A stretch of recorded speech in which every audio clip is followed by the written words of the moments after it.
So I think the primary concern when we're looking at all of these novel agents available in myeloma is, so what to use first?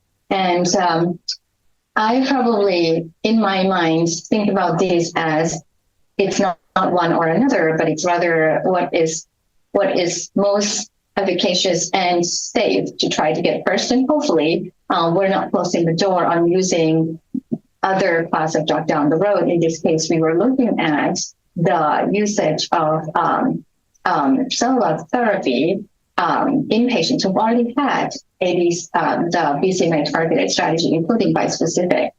Because right now, what happens is with the CAR T cell manufacturing step required, there is a time that we need to control the disease well so that the patients can have the T cell collected, engineered, and then give back. So what if you have patients who are too sick to just wait for the CAR T? Is there any data to show, can you still use the CAR T cell down the road in patients who've had either bispecific or another group of drug, which is currently not available in the market, the antibody-drug conjugate, an agent that was previously approved was Belantamab, mafodotin, or Belantamab, or the treatment with Rep. So in that study, we show that prior BCMA targeted strategies did not preclude subjects from going on to the CAR T cell. The response rate in that group is still reasonable. It is done in just a small subset of patients because all of these technologies are still pretty new.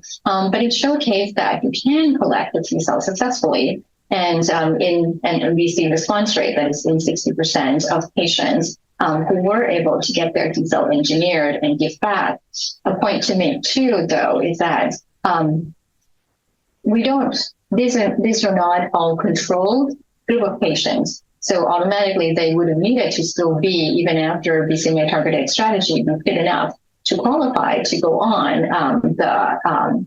the CAR T study. And we still need to have some strategy to keep their disease contained during that T cell manufacturing. So there were a few patients who had their T cells collected, but did not end up receiving their T cells, showcasing that this is still a group of unmet need. And if we're taking patients whose disease is just too rapidly progressing, we may still be facing a challenge of what to do to get them stable enough to get the T cells. But it's not one or another. In my mind, if we're waiting for the treatment that we want, but the patient progressed too quickly, this shows that get the patient taken care of, and another strategy should hopefully be available down the road.